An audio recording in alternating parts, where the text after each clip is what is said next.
Hello বন্ধুরা, আশা করি তোমরা সকলেই সুস্থ আছো, ভালো আছো। আজ দেখো ম্যাগি আর পাউরুটি দিয়ে একটা নতুন ধরনের রেসিপি আমি তোমাদের সঙ্গে শেয়ার করছি। আশা করি রেসিপিটি তোমাদের ভালো লাগবে, কারণ রেসিপিটা কিন্তু একদমই নতুন ধরনের আমি তৈরি করেছি। এটা কিন্তু বাচ্চারা পেলে ভীষণ খুশি হবে, বড়দেরও তো ভালো লাগবেই। আর বাচ্চাদের টিফিনে কিংবা অফিসের জন্য কিন্তু, বড়দের অফিসের জন্য কিন্তু এটা টিফিন দেওয়া ভীষণই মানে নিয়ে যেতে পারবে, খুব ভালো লাগবে। এর জন্য দেখো আমি নিয়েছি 6 পিস পাউরুটি আর একটা ম্যাগির টুকরো আর একটা তার মশলাটা নিয়েছি। এবার কি আমি পাউরুটিগুলোকে টুকরো টুকরো করে আগে কেটে নেব। তোমরা দেখতে থাকো, আমার মনে হয় তোমাদেরও ভালো লাগবে এবং খুব তাড়াতাড়ি হয়েও যায়, অল্প তেলই লাগে, খুব বেশি তেলও লাগে না।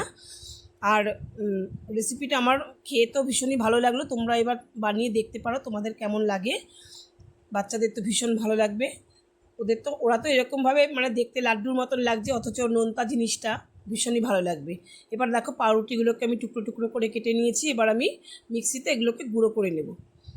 বন্ধুরা, তোমরা যারা দেখতে শুরু করেছো তোমরা প্লিজ একটা লাইক দিয়ে দিও আর কমেন্ট করে জানিও যে এই রেসিপিটা তোমাদের কেমন লাগছে। এবার আমি পাউরুটিটাকে গুঁড়ো করে নেব।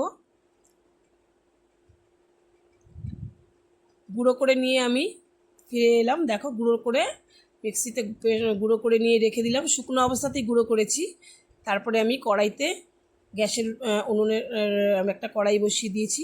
এবার দিলাম দু চামচ মতন তেল। খুব বেশি তেল আমি এখানে ব্যবহার করিনি, 2 চামচ তেল, যতটুকু আমার লাগবে আর কি ততটুকুই দিয়েছি। এবার তেলটাকে একটুখানি কড়াইতে ছড়িয়ে দিলাম। তারপরে দুটো পেঁয়াজ একদম খুব মানে ছোটো ছোটো করে কেটে তেলের মধ্যে একটু নাড়াচাড়া করে নিলাম। একটু কিছুক্ষণ নাড়াচাড়া করার পরে, মিনিটখানেক নাড়াচাড়া করার পরে আমি এখানে একটা কুচনো গাজর দিয়ে দেব। গাজরটা দিয়েও খুব ভালো করে নাড়িয়ে নেব, পেঁয়াজের সঙ্গে মিশিয়ে নেব। তারপরে আমি একটা ক্যাপসিকামের হাফ ক্যাপসিকাম কুচিয়ে রেখেছি, সেটা দেবো। ক্যাপসিকামটা তো একটু পরে দিলেই তার গন্ধটা বেশি মানে ভালো হয়, তাই ক্যাপসিকামটা পরে দিচ্ছি একটু। ক্যাপসিকামটা এবার আমি মিশিয়ে দেব, হাফ ক্যাপসিকাম একদম ছোটো ছোটো করে কেটে রেখেছি। এবার আর একটা টমেটো হাফ কেটে রেখেছিলাম ছোটো ছোটো করে, সেটা দিয়ে দিলাম, মিশিয়ে দিলাম। এবার দেব ম্যাগির সেই মশলাটা, সেই মশলাটাও এর সঙ্গে মিশিয়ে নেড়ে চেড়ে নেব। নেড়ে চেড়ে নিয়ে তারপরে আমি 1 মগ মতন জল দিয়ে দেবো, মানে একটা ম্যাগি সেদ্ধ হতে যতটা, একটা ম্যাগির টুকরো সেদ্ধ হতে যতটা জল লাগে সেরকমভাবে আর কি জল দিয়ে দিলাম আর কি। এবার ম্যাগিটাকে আমি এর মধ্যে মানে টুকরো করে দিয়ে দেবো। ম্যাগিটাকে টুকরো করে এর মধ্যে দিয়ে নাড়াচাড়া করে একটুখানি মিনিট 2-1 নাড়াচাড়া করে এটাকে শুকিয়ে নেব, মোটামুটি শুকিয়ে নেব আর কি। দেখো ম্যাগিটা সেদ্ধ হয়ে এসছে। এবার একটু নুন দিয়ে দিলাম আর একটু সামান্য হলুদ দিয়ে দিলাম, আর দিয়ে দেব একটু কাঁচা লঙ্কা। লঙ্কাটা তোমরা বুঝে দেবে, বাচ্চারা বিশেষ করে বাচ্চারা খেলে তাদের ঝালটা তোমরা বুঝেই দেবে, কারণ ম্যাগির মশলাতেও কিন্তু একটু ঝাল ঝাল ভাবটা থাকে। তারপরে দেখো নাড়াচাড়া করে একটু জল ভাবটা কেটে গেছে, শুকনো শুকনোই প্রায় হয়ে এসেছে। এই অবস্থায় আমি যে পাউরুটির গুঁড়োটা করে রেখেছিলাম সেটাকে আমি এখানে মিশিয়ে দেব।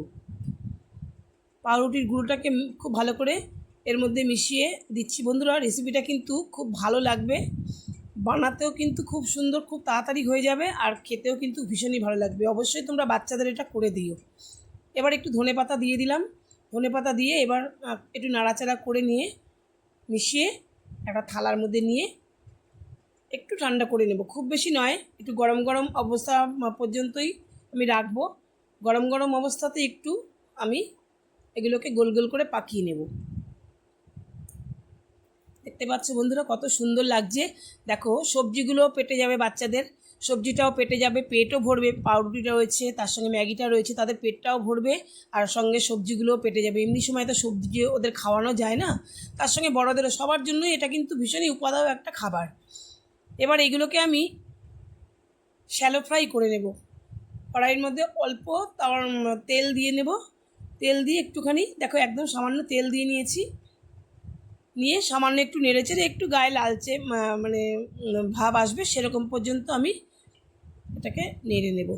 আর পাউরুটিটা তাহলে একটুখানি ভাজা ভাজা একটা গন্ধ ওটা আরও ভালো লাগবে, যেহেতু পাউরুটিটা রয়েছে এর মধ্যে, পাউরুটি গুঁড়োটা, সেটার জন্য টেস্টটা আরও ভালো আসবে। আশা করি এই রেসিপিটা তোমাদের মানে ভালো লাগবে, যারা দেখেছো তাদের নিশ্চয়ই ভালো লেগেছে। আর রেসিপিটা কেমন লাগলো তোমরা কিন্তু অবশ্যই কমেন্ট করে জানিও। দেখা হবে তোমাদের সঙ্গে পরবর্তী ভিডিওতে। আর এভাবে তোমরা করে কিন্তু অবশ্যই বাড়িতে বাচ্চাদেরকে খাওয়াবে। আমার দেখো একবার ভাজা হয়ে গেল, এরপরে যেগুলো আছে সেটুকু আমি ভেজে নেব। একদম সসের সঙ্গে বাচ্চাদের দিয়ে দিলে ওরা কিন্তু চটপট নিজের হাতে, একদম যারা একটু ছোট বাচ্চা তারা কিন্তু নিজের হাতে ওরা এটা খেয়ে নেবে, খাওয়ার জন্য কোনো ঝামেলা করবে না। তোমাদের সঙ্গে দেখা হবে পরবর্তী ভিডিওতে। ধন্যবাদ।